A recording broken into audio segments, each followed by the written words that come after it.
It's time that we started to create our actual campaign.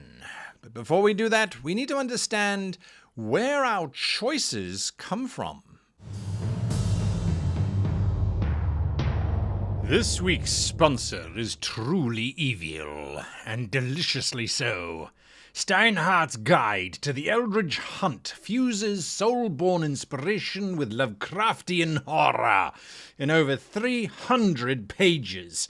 Enhance your 5th edition game with nightmarish monsters, eldritch moons, and the ever-looming threat of madness.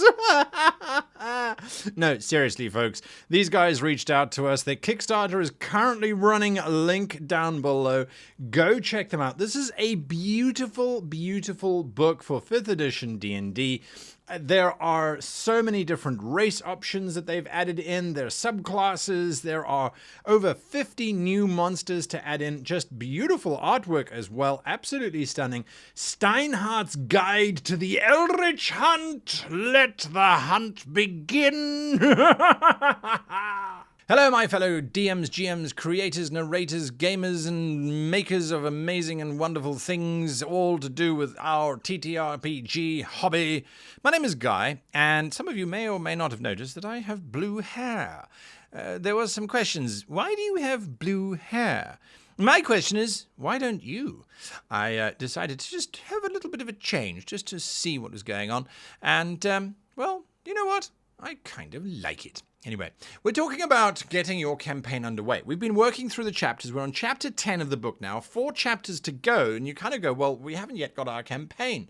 Well, we're nearly there, and you're going to see how integral these next few chapters are in terms of campaign design. But we needed the first aspect and parts of the second aspect in order to get here. Now, we're not yet in the third aspect, and if you don't know what I'm talking about, go and look at the rest of the practical guide videos that have dropped throughout this entire year thus far, to catch up on that.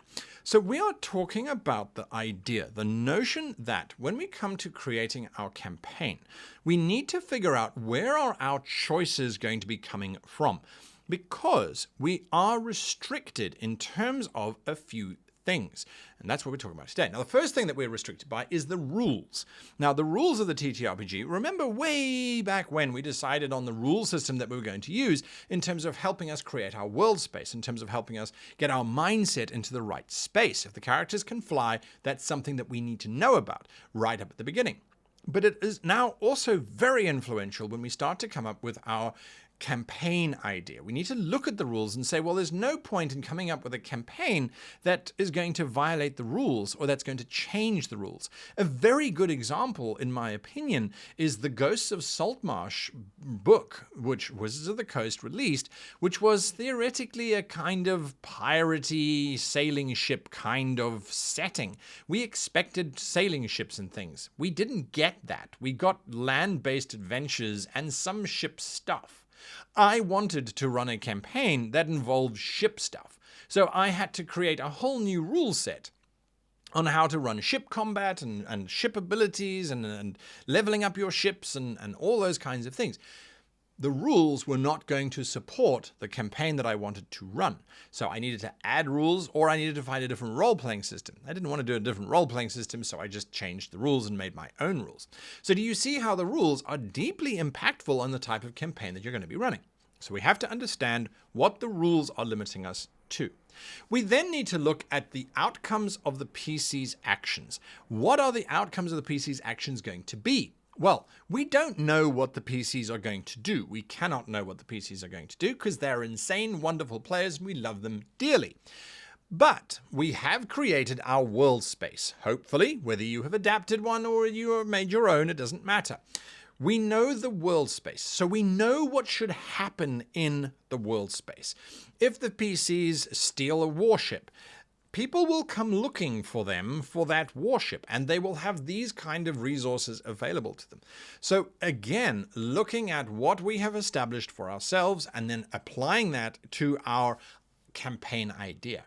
So if we have a world that's got lots of technology and there's surveillance everywhere and there's all this kind of stuff, that needs to be part of our campaign where we go, well, we don't need the players to be invisible. We need them to be visible. They're not simply going to have a mask and suddenly no one recognizes them. That doesn't wash anymore. We know this. And if you look at how Marvel has done it, they went, you know what? In the 60s and the 50s, it was okay for superheroes to be anonymous. But now they kind of just, everyone just knows who they are because we have so much digital camera footage available. It's impossible not to figure out who people are. It just doesn't make sense for the setting, for the world space that we're in. So we need to understand that. We then need to understand that our NPCs are actually the ones who are going to be reacting.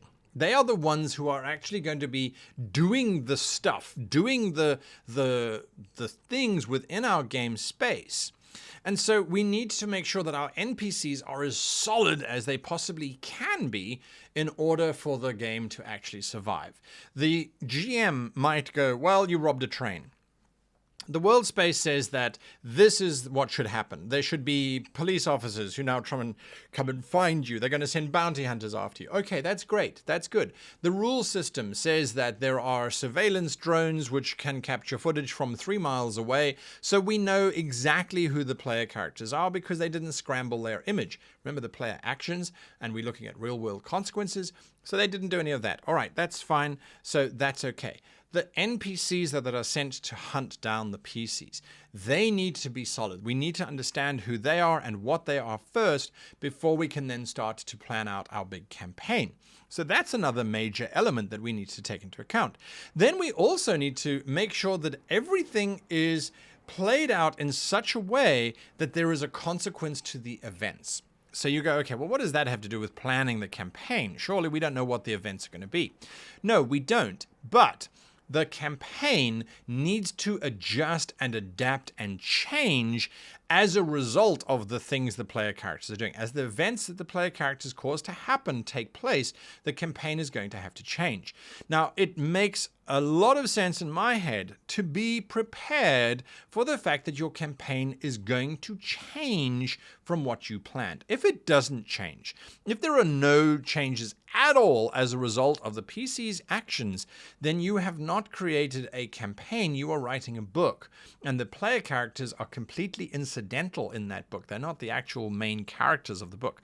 We want to avoid that. The player characters should always be center stage. And I don't care what you think, the player characters are there to be heroes. Even if you're running a campaign where the player characters are meant to be small and insignificant and not have these world stage changing abilities, that's fine. But they should still have some kind of impact on the world itself. Otherwise, what the hell is the point? So just keep that in mind. All right, fine. So we then look at it and we say, all right, so we've got these basic outlines that are going to keep us in making our decisions appropriate. So now we need to develop and flesh out each of those things to get to our actual plan. And the critical thing here is that there is no plan that you as the GM can come up with. You just can't. The NPCs are the ones who come up with plans. And I know that sounds very trite, and it's like, well, yeah. Yes, the NPCs come up with plans, but it's actually the GM who's coming up with a plan. It really isn't, because if you set your NPC up so that they are able to think and have their own thoughts, you are just really applying the limitations that we've just spoken about to that NPC, and then the NPC is going to tell you how they're going to do it and what they're going to do and for how long they're going to do it.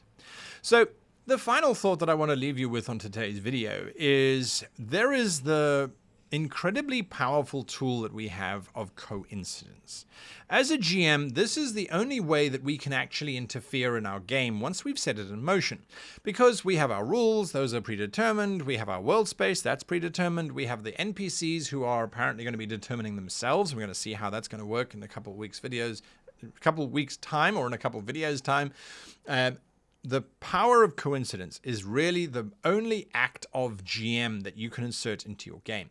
Now, this is where you introduce an NPC who happens to know something that the PCs need. It happens to be a friendly helping hand. It happens to be a weapons cache. It happens to be a this. It happens to be a that. It is the moment, and by the way, coincidences are something that our stories rely on. We really do rely on our heroes, on our characters having the power of coincidence. You just happen to be in the right spot at the right time to witness something happening which is integral to the plot. Under normal circumstances, in real life, that would never happen, or it might happen. That's the power of coincidence. If you use it too often, you're always in the right place at the right time to get the right information, then you're not working for it. You're not making your players work for it. They need to work for it. So you give them some coincidence. Now, an example of coincidence. The player characters are trying to rob a train, but they haven't taken into account several of the train security systems. You know this because you know the world space, you know the rules of the RPG, and you know all of that kind of stuff. So as a coincidence, the player characters happen to bump into someone who's just been fired from the train company and is disgruntled and is sitting at a bar going, I hate Transcorp, I think they're terrible, I wish they would crash and burn. You throw that out to the party. Now, the party doesn't have to react to it. We don't know what the party's going to do. But if the party does react to it, then they can say to him, what's wrong? Oh, I lost my job and I hate them. I wish they would all crash and burn. And the party goes, well, as a matter of fact, we really are having problems with the security or the surveillance or the this or the that. The NPC suddenly goes, oh, well, I'll tell you. I'll happily tell you. That's a big piece of coincidence. But it's not beyond the realm of imagination. This person could be fired. You could choose that. If you'd use the same trick again to get them out of the same problem again and again and again, well, then that doesn't work. So coincidence, although it's really powerful, you have to be very creative when you come to applying it to your games. Taking all of this into account, putting this into your mind, looking at all of those different elements, we are now at the point where I feel that we have got every tool that we need to actually begin creating our campaign. There is one major component left that we need to design, and that we will be doing next week. And once we have that in place, then the world is ours, the game is afoot, as they might say. Massive thank you to this week's sponsor, to you for watching all the way through to the end, to our amazing Patreons who support this channel and keep it going and get amazing rewards, podcasts, and all kinds of things. Big thank you to them. And if you didn't know, but on a Thursday at 5 p.m. British Summertime, or BST, every Thursday on discord.gg/greatgm, I do a live podcast recording where you can ask questions and interact and that sort of thing. And we vote every week on the YouTube community tab for the content of that podcast. So if you want to take part in that, if you can take part in that, then sign up for that. Come and join us on Discord. Now, those podcasts will be available later on. As a matter of fact, at the time of this video, they should be available for finding on things like Spotify and Amazon Music and Apple and all that kind of stuff. So check those out if you can. Hopefully links shared down below. Until next time, wish you and yours the very happiest of gaming.